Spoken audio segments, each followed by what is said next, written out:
Assalamualaikum warahmatullahi wabarakatuh. Selamat sore pemirsa, kembali lagi bersama saya Hibatul Wafirah dalam Pekan Ilmiah Program OSIS MAN 3 Kebumen.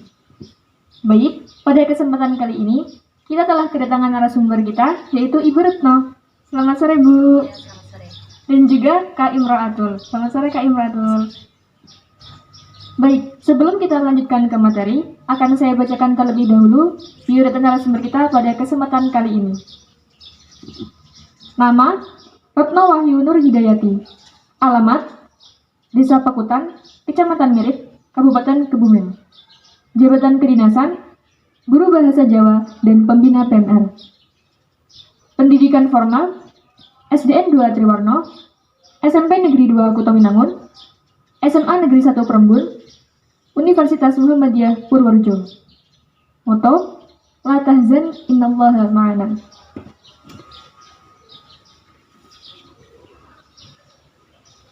Baik, demikian tadi biodata narasumber kita pada kesempatan kali ini. Baik pemirsa, senang sekali Bu, pada kesempatan kali ini Pekan Ilmiah mampu menghadirkan Ibu selaku pembina PMR di MAN 3 Kebumen. Baik, dan juga Kak Imro'atul ya Kak. Bagaimana kabarnya Bu, Kak Imro'atul? Alhamdulillah sehat. Alhamdulillah sehat. Alhamdulillah baik.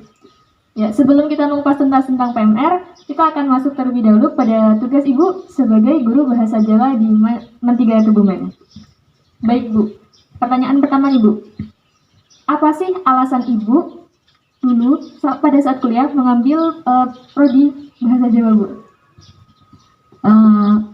Jadi motivasi ibu dulu mengambil atau memilih jurusan bahasa Jawa. Jadi yang pertama itu karena ibu itu suka. Jadi berawal dari suka, lalu timbullah niat untuk memilih jurusan bahasa Jawa. Selain itu juga menurut ibu bahasa Jawa itu unik untuk dipelajari. Selain itu bahasa Jawa itu memiliki banyak ragam logat atau dialektika, dan juga bahasa Jawa itu memiliki levelisasi atau tingkatan untuk penghormatan lawan bicara yang memang sangat menarik untuk kita pelajari. Dan juga selain itu bahasa Jawa itu selain bisa ditulis secara alfabet, bahasa Jawa itu juga memiliki aksaranya sendiri. Jadi kita sebagai orang Jawa itu harus bangga tentunya, karena kita itu punya bahasa sendiri, bahasa Jawa, dan juga aksara sendiri, yaitu aksara Jawa, di mana kita tahu tidak semua suku bangsa di dunia ini memiliki bahasa dan aksaranya sendiri. Jadi kita itu harus bangga dan punya kewajiban untuk melestarikan bahasa dan sastra Jawa.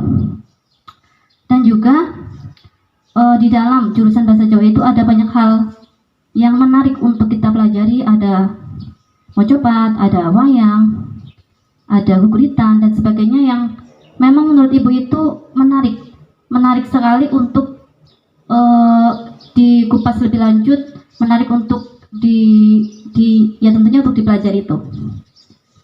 Dan juga faktor kedua kenapa ibu dulu mengambil jurusan bahasa Jawa, karena faktor lingkungan keluarga. Jadi keluarga ibu, khususnya di sini itu bapak ya.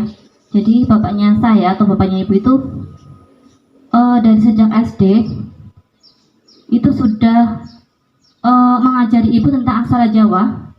Bahkan ibu itu istilahnya digembleng dari kelas 3 ataupun kelas 4 SD itu ibu sudah hafal aksara Jawa, pasangan, sandangan, dan sebagainya. Ibu juga sudah bisa membaca dan menulis aksara Jawa walaupun itu tanpa mencontek. Jadi mungkin itu motivasi tersendiri ya. Jadi ibu ingin belajar lebih lanjut tentang bahasa dan sastra Jawa. Jadi itu motivasinya. Iya. Kemudian Ibu, berdasarkan informasi, Ibu juga mendapat predikat kemulut ya Bu, ketika di bangku perkuliahan. Kemudian ada juga prestasi yang lain Bu, di antaranya peserta tergiat pertama kursus mahir dasar untuk pembina. Kemudian juara 1 lomba macapat tingkat kantor Kementerian Agama Kabupaten Kebumen. Wah, luar biasa sekali nih Bu. Selamat Bu. Nah, itu bagaimana sih Bu Ibu mendapatkan semua itu? Silakan. Sebenarnya ibu agak malu ya kalau misalnya harus menceritakan ini karena memang selama dulu ibu kuliah 4 tahun di jurusan bahasa Jawa, ibu mendapatkan predikat wisudawati terbaik. IPK 3,5 ya, lebihnya sedikit lah. Lebihnya sedikit. Tapi ya itu ibu agak malu kalau harus menceritakan. Dan juga tadi misalnya juara 1 lomba mau cepat atau dan sebagainya itu ya tadi seperti yang ibu katakan, ibu agak malu karena apa? Karena sesungguhnya di luar sana itu banyak sekali teman-teman yang sesungguhnya itu lebih baik dari ibu, bahkan sangat lebih baik dari ibu ya. Jadi ibu agak malu kalau harus menceritakan ini, tapi pada dasarnya memang selama ibu kuliah 4 tahun itu ataupun selama ibu mengikuti lomba-lomba, yang selalu ibu tanamkan dalam hati itu, ibu selalu berusaha. Jadi berusaha segenap kemampuan, berusaha sebaik mungkin melaksanakan apa yang sedang menjadi tugas dan tanggung jawab pada saat itu. Dan kalau kita sudah berusaha dengan sebaik mungkin, lalu hasilnya kita pasrahkan kepada Allah Subhanahu wa Ta'ala.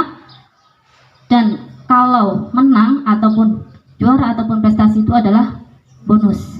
Jadi menurut ibu itu menang adalah bonus, yang penting itu adalah berusaha. Mungkin itu yang selalu ibu tanamkan dalam hati ibu. Luar biasa sekali ya Bu. Ini juga bisa menjadi motivasi bagi teman-teman. Baik, sekarang ke Kak Imro'atul. Untuk Kak Imro'atul sendiri, Kak Imro'atul ini suka pelajaran bahasa Jawa atau enggak sih Kak? Suka. Ya pastinya suka ya Kak, karena bahasa Jawa kan bahasa kita ya Kak. Kalau bukan kita yang melestarikan, siapa lagi? Nah, kemudian untuk Kak Imro'atul, ada kesulitan nggak dalam memperdalam pelajaran bahasa Jawa? Silahkan. Sejauh ini dalam teori alhamdulillah bisa mengikuti dan lancar. Mungkin yang agak kesulitan itu di bagian unggah-ungguh Kak, ketika kita mengaplikasikannya dalam kehidupan sehari-hari. Saya orang Jawa asli, tetapi untuk kosakata kromo inggil atau kromo itu masih sangat minim. Sehingga kalau disuruh mengucapkan satu kalimat kromo inggil semua atau kromo itu masih agak kesulitan.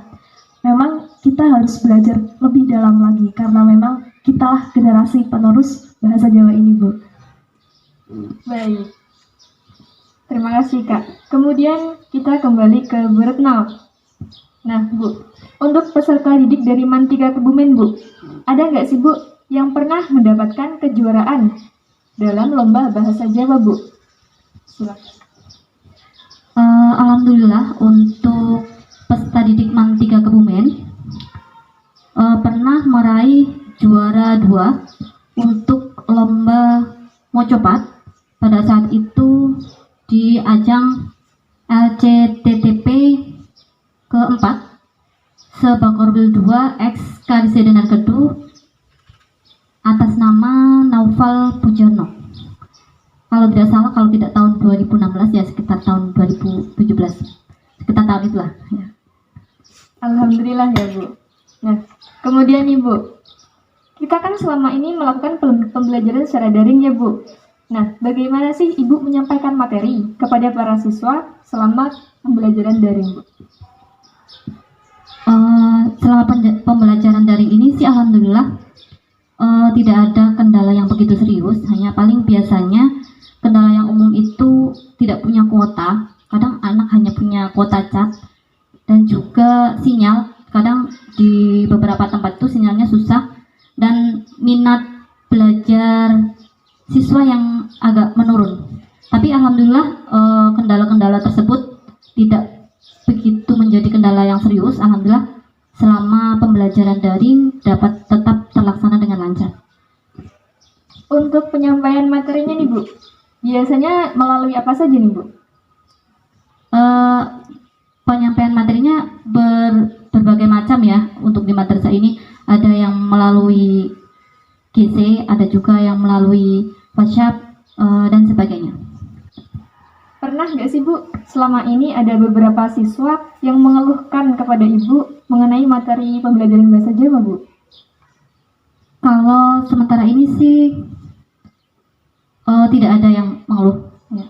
Alhamdulillah. Baik, Bu Retno dan juga Kang Imratul. Kita masuk pada materi ke PMR-an, Bu. Jadi gini, Bu. Apa sih peran PMR sebagai organisasi yang lebih kental dengan kesehatan, kegiatan kesehatan, dan dalam mewujudkan madrasah yang lebih sehat, Bu? Silakan. Ya, tentang peran PMR ya. Jadi sebagaimana kita tahu, PMR itu adalah sebuah wadah organisasi, atau PMR itu juga sebuah wadah pembinaan dan juga wadah pengembangan, bisa juga sebagai wadah promosi untuk remaja muda PMI atau PMI muda, atau yang sering kita sebut sebagai PMR. Jadi Ibu harapkan untuk PMR MAN 3 Kebumen semoga dapat menjadi kader relawan kemanusiaan ataupun kader relawan di sektor kesehatan. Dan juga Ibu harapkan anggota PMR MAN 3 Kebumen ini dapat selalu mengamalkan Tribakti PMR, di mana bunyi Tribakti PMR itu ada 3. Yang pertama, meningkatkan keterampilan hidup sehat. Yang kedua, berkarya dan berbakti di masyarakat. Dan yang ketiga adalah mempererat persahabatan nasional dan internasional.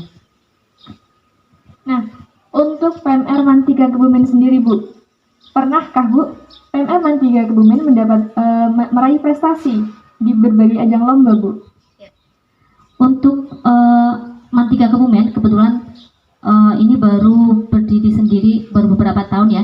Alhamdulillah, kalau tidak salah tahun 2019 kita mengikuti lomba LCTTP tingkat Kabupaten Kebumen, dan alhamdulillah mendapat predikat juara 1 LCTTP. Jadi untuk lomba cepat tepat, kebetulan yang juaranya ya ini Kak Imratul Mahmudah ya. Baik, alhamdulillah ya Bu. Kemudian pada Kak Imratul, berdasarkan informasi yang saya peroleh ini Kak Imratul termasuk salah satu anggota PMR MAN 3 Kebumen yang sudah banyak meraih prestasi. Benar demikian Kak? Belum banyak, baru sedikit saja. Boleh disebutkan Kak? Seperti yang tadi Bu Retno salah satunya, kemudian kemarin di kelas 11 ada lomba Olimpiade PMR. Alhamdulillah dari PMR MAN 3 Kebumen mendapatkan peringkat 3. Mungkin karena kondisi masih pandemi seperti ini, jadi dari PMI Kabupaten Kebumen belum mengadakan event-event lomba yang banyak, baru beberapa aja. Terus kemarin selama pandemi ada PMI Kabupaten Kebumen itu ada ekstrakurikuler daring yang langsung dipimpin oleh PMI Kabupaten Kebumen sendiri. Dan alhamdulillah saya diberi amanah untuk mengikutinya. Di terakhir ada sertifikat dari PMI Kabupaten Kebumen untuk kami semua yang telah mengikuti kegiatan ekstrakurikuler dari PMI Kabupaten Kebumen. Nah, untuk Kak Imratul sendiri, apa sih Kak yang menjadi motivasi Kakak itu menyukai kegiatan PMR? Silahkan. Baik, motivasi ya. Yang pertama jelas di PMR saya mendapatkan ilmu baru. Saya mendapatkan wawasan baru. Ilmu tentang kesehatan, tentang kebersihan, kepalang merahan, pertolongan pertama, donor darah, dan masih banyak lagi Kak. Kemudian yang kedua, saya menjadi tahu, di PMR ini saya jadi tahu apa sih sebenarnya ketulusan, apa sih sebenarnya kita ikhlas dalam menolong, tanpa pamrih, tanpa mengharapkan imbalan. Ini juga menjadi salah satu kenapa saya dulu memutuskan untuk bergabung di PMR. Dulu saya gabung di PMR di SMP, kemudian pernah diajak ke PMI Kabupaten Kebumen. Di sana beliau, salah satu anggota PMI bercerita sedikit. Di situ saya seperti terketuk pintu hatinya Kak. Wah, orang-orang PMI itu luar biasa sekali. Akhlak mereka mulia sekali, menolong orang tanpa pamrih, tanpa mengharapkan imbalan. Kemudian salah satu contohnya di donor darah, Kak. Itu luar biasa sekali kan. Kita menyumbangkan darah untuk orang lain, untuk keselamatan jiwa orang lain. Kemudian yang ketiga, alasan kenapa saya suka dengan kegiatan PMR yang jelas menambah teman saya yang sudah kenal jadi semakin kenal, yang belum kenal jadi kenal. Baik teman dari satu madrasah ataupun teman dari luar madrasah, teman dari sekolah lain. Kemudian yang terakhir di PMR itu menambah pengalaman bagi saya. Karena pengalaman itu guru yang paling berharga untuk kita semua. Seperti itu, Kak. Baik. Kemudian untuk jabatan di PMR MAN 3 Kebumen, Kak Imratul ini sebagai apa sih, Kak? Di PMR MAN 3 Kebumen saya diberi amanah untuk menjadi ketua PMR MAN 3 Kebumen. Alhamdulillah, luar biasa sekali ya, Kak. Baik. Kemudian kita kembali ke Ibu Retno. Nah, jadi selama ini kan PMR kan sudah lama di MAN 3 Kebumen ya, Bu, belum cukup lama. Untuk kegiatannya, Bu, apa saja sih yang pernah dilakukan PMR MAN 3 Kebumen? Ya, terkait dengan kegiatan yang pernah dilakukan di MAN 3 Kebumen, alhamdulillah sebenarnya kita itu sudah rutin melakukan kegiatan donor darah, minimal itu 2 kali dalam setahun. Biasanya kita rutin melaksanakan itu, tetapi karena pandemi ini, jadi kita tidak memungkinkan untuk melaksanakan donor darah. Jadi ya harapannya Ibu, semoga pandemi ini cepat berlalu, situasi kembali normal dan kita bisa kembali melaksanakan kegiatan donor darah. Alhamdulillah kita juga sudah rutin melaksanakan kegiatan screening kesehatan, biasanya dengan Puskesmas Kota Winangun. Alhamdulillah kita sudah MOU dengan Puskesmas Kota Winangun, dan kita juga sudah MOU dengan PMI Kabupaten Kebumen, dan juga MOU dengan UDD PMI UDD Kabupaten Kebumen, Unit Donor Darah Kabupaten Kebumen. Baik, kita kembali lagi ke Kak Imratul. Untuk Kak Imratul sendiri, apa sih, Kak, yang paling mengesankan selama mengikuti kegiatan PMR, Kak? Baik. Yang paling mengesankan di kegiatan PMR yang jelas sebelum ada pandemi, Kak. Itu mengesankan semua sih bagi saya. Kita berkumpul bersama teman-teman, kita sharing-sharing, kita saling berbagi ilmu. Kemudian kegiatan-kegiatan di luar seperti pertolongan pertama, kita praktek pembalutan dan lain-lain, semua mengesankan bagi saya. Salah satu lagi ketika ada kegiatan di luar dari PMI Kabupaten Kebumen, itu juga mengesankan, Kak, karena kita bertemu dengan teman baru, dengan kawan-kawan baru dari berbagai sekolah, seperti itu. Nah, untuk teori-teori PMR itu ada apa saja sih, Kak? Dan teori apa yang pernah Kak Imratul terapkan dalam kehidupan sehari-hari? Silahkan. Teori dari PMR banyak, Kak. Ada kepemimpinan, kemudian ada materi tentang gerakan, pertolongan pertama, kebersihan dan kesehatan. Untuk tadi apa? Teori yang pernah diterapkan dalam kehidupan sehari-hari. Baik, teori yang diterapkan. Semua yang saya dapat, saya selalu berusaha, bismillah kita terapkan satu persatu. Walaupun mungkin kadang pasti ada kendala, tapi tetap berusaha satu persatu. Untuk teori-teori ketika pembalutan pertolongan pertama, itu mungkin saya belum menerapkan karena belum terjadi.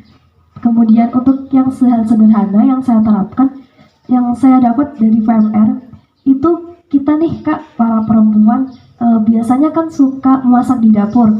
Ketika kita memasak atau menggoreng seringkali kena minyak panas. Yeah. Sebelum saya di PMR, saya nggak tahu gimana sih kalau kita kena minyak panas, itu kita diamkan atau bagaimana, atau dikasih odol.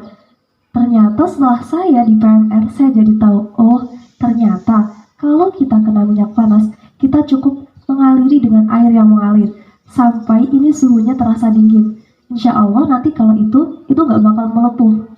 Kemudian setelah kita aliri, kita olesi menggunakan salep ataupun apa, tapi tidak boleh menggunakan odol.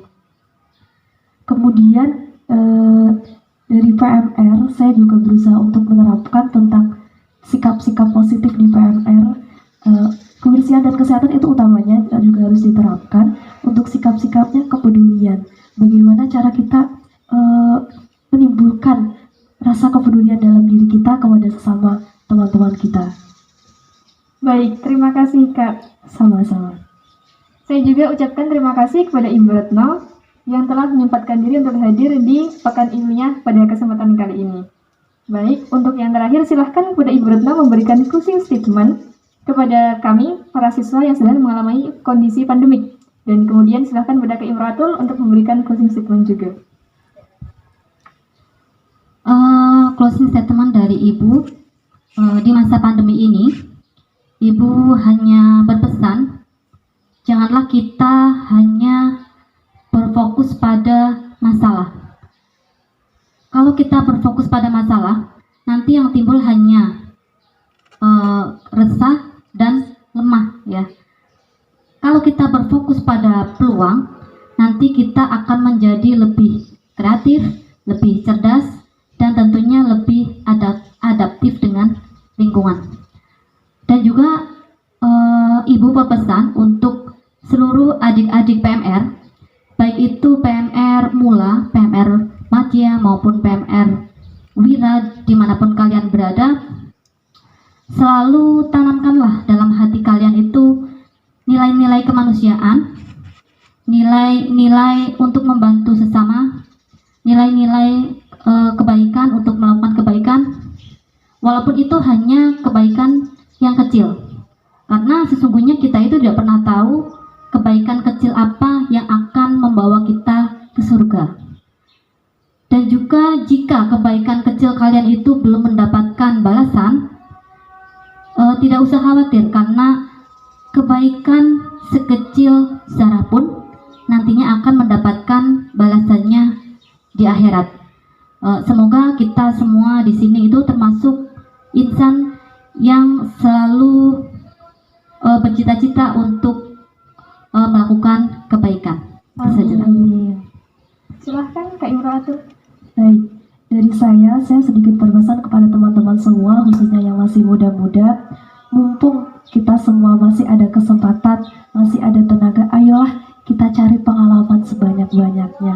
Kita cari ilmu sebanyak-banyaknya. Ilmu yang bermanfaat, yang kelak akan bermanfaat, tidak cuma untuk diri kita sendiri Kak, tapi juga untuk orang lain. Karena sebaik-baik manusia adalah manusia yang bermanfaat untuk orang lain. Kemudian teman-teman semua, seperti yang dikatakan Bruno tadi, bahwa kita memang harus senantiasa melakukan kebaikan kepada siapapun. Seperti itu Kak.